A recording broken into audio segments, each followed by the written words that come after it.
They're your babies. I swear, she begged, tears streaming down her face after I confronted her with the doctor's timeline. We used protection. I just stayed silent, letting her words hang in the air. Little did she know, I had already made a call. Her world was about to shatter. So, here we are. Typing this out is tough. I guess I need to start somewhere. It was the beginning of the year, and my wife, let's call her Sarah, and I found out she was pregnant. Awesome, right? We'd been together for a few years, talked about having kids eventually, and this was it. The weird part, it was twins. Double the fun, double the diapers, double the everything. We talked a lot. We went over the pros, the cons, the finances, the sleepless nights. It was intense, but we always made decisions together, and the decision we came to, after a lot of heart-wrenching conversations, was to have an abortion. We were scared, but the consensus was we weren't ready. I wanted to be supportive. I thought I was being supportive. We went through with it, and it was the hardest thing either of us had ever done. The weeks after were a blur. Sarah was distant, shed withdraw into herself. I tried to be there, to be strong for her, to not fall apart, because I figured she was hurting more. I really thought I was doing the right thing. Then the words came. I hate you, she said one night, her voice flat and cold. You never wanted to have kids with me, did you? Ouch, that one cut deep. I spent those few months trying to be everything she needed. I swallowed my own pain. I didn't cry, I didn't complain, I just tried to be the rock. I guess I misread the situation. I thought she needed a strong shoulder. Turns out, she needed something I wasn't giving. Then I found the texts. She was always on the phone, always sneaking off to talk to someone. I was already feeling pretty lost and confused, but I knew something was up. I didn't snoop, but I'd walk in on her mid-text, and there were enough, long, smiley face, heart emoji, text to feel like I was losing her. Every time I saw them, then, I saw it, a bunch of back and forth texts with the other guy. I knew I had to say something, even though I was terrified.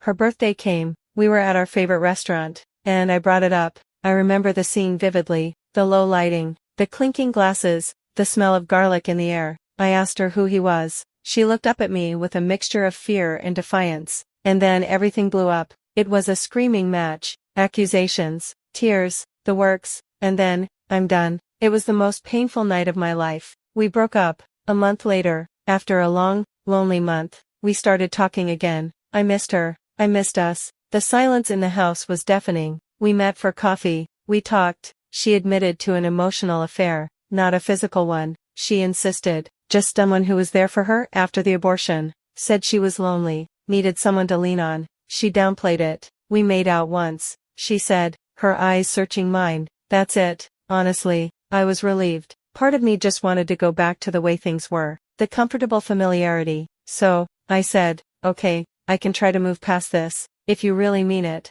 We both felt like we had been through war. She knew she messed up and I guess, I wanted to give it a second shot. That was a turning point. But here's the thing, I feel like I never grieved the pregnancy because I was so busy being the strong one. The texts, the argument on her birthday, the months that followed. How do you even begin to get over something like that? How do you forget the fact that she wanted another man more than me? I'm already exhausted, just typing this. What do you think? What would you do? Based on her confession, that it was an emotional crutch and they just made out once. I made a choice. I chose to believe her. Maybe I was a fool. Or maybe I was just so desperate to put the pieces of my life back together that I was willing to accept a version of the story I could live with. We got back together, and for a while, it was actually good, better than good. It was great. We started dating again, in a way. We went out to dinner. We talked about our days. We held hands on the couch watching some dumb reality show. The laughter came back into the house. It felt like we'd survived the storm and were finally in the clear.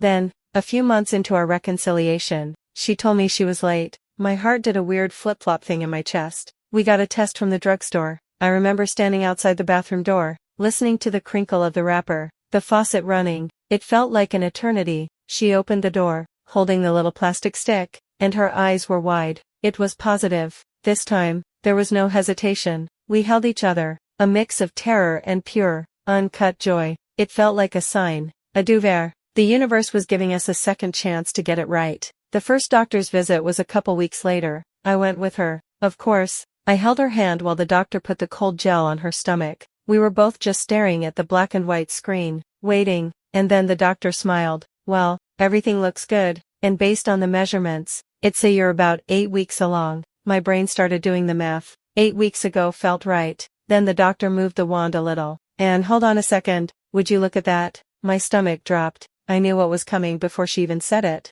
You've got 2 strong heartbeats in there. Congratulations. It's twins. We left the clinic in a daze, clutching the grainy ultrasound pictures. Twins. Again. It was surreal. But as we were driving home, the doctor's words kept replaying in my head. 8 weeks along. I did the calendar math again, more carefully this time. 8 weeks ago wasn't just a random Tuesday. It was the week right after her birthday. The week right after we broke up. The week she was supposed to have just been getting emotional support from that other guy. The foundation of our entire reconciliation, that it was just a stupid, one-time kiss, suddenly felt like quicksand. We got home and the celebratory mood was gone, at least for me. The ultrasound pictures were sitting on the coffee table. I sat on the couch across from her. I didn't yell. My voice was quiet, almost shaky. Sarah, I started, the doctor said you're 8 weeks pregnant. That timeline, it doesn't line up. We were broken up then. You told me you only made out with him. The color drained from her face. She started to fidget, picking at a loose thread on the sofa cushion. At first, she tried to deny it, to say the doctor must be off by a few days. But I just looked at her. I didn't say anything else. I just waited. And then she broke. The tears started, and the whole story came tumbling out. It wasn't just making out. She sobbed. We slept together, but it was only once, right after we broke things off. I swear, I just sat there. The happy, hopeful world we'd rebuilt over the last few months just dissolved. It was all a lie. The entire reconciliation was built on a lie she told me so I would take her back. She's pregnant with twins. And I just found out the entire foundation of our second chance is fake. What am I supposed to do now? What do I even believe? I just stared at her. The sound of her crying felt like it was coming from the end of a long tunnel. My brain was trying to process the words we slept together, but they wouldn't fit. It wasn't the sex. Not really. People make mistakes, especially when they're hurt and alone. The real gut punch, the thing that knocked the air out of my lungs, was the calculation behind it. She didn't just lie in a moment of panic. She constructed a different, more palatable story for me. She watched me accept it, watched me open my heart again, watched me get excited about our future, all while knowing she was holding back the one piece of information that would have changed everything. She kept talking, her words tumbling over each other in a desperate stream. It was just that one time. I was miserable. I missed you. And he was there. It meant nothing, I swear. And we used protection. There's no way these babies are yours. They have to be. Each word was like a shovel of dirt on the coffin of our relationship. A few minutes ago, I was angry. I was disgusted. I could feel the heat rising in my chest, but listening to her justifications, all of that just evaporated. It was replaced by a hollow, ringing silence in my head, a profound numbness. It's a terrifying feeling, to realize you're not even angry anymore. It's like the circuit breaker in my soul just flipped. I looked around the living room, we'd put back together, the new throw pillows shed picked out, the framed photo of us from a trip we took last month, smiling like idiots, the little black and white ultrasound picture sitting on the coffee table. It all felt like a movie set, a life I was pretending to have. The happiness of the last few months wasn't real. It was a lie I had agreed to live in, and she had been the one who wrote the script. My mind is a mess. What am I supposed to do with this information?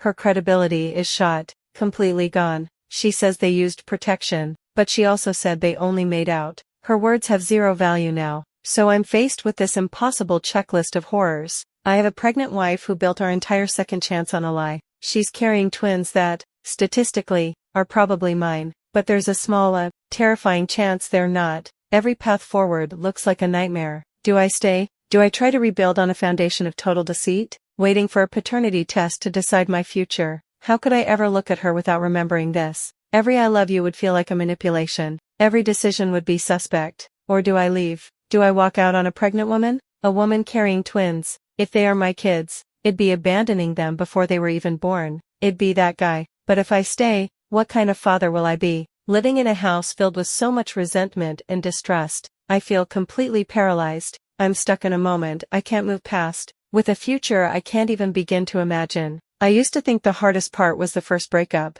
I was wrong. This is so much worse. At least then I had anger to fuel me. Now, I have nothing. I just feel empty. Reddit. I'm lost. I'm not even asking if I should stay or go anymore. I'm asking something more basic. What are you supposed to do when you don't even know what you're supposed to feel? What's the next step when you can't feel the ground beneath your feet?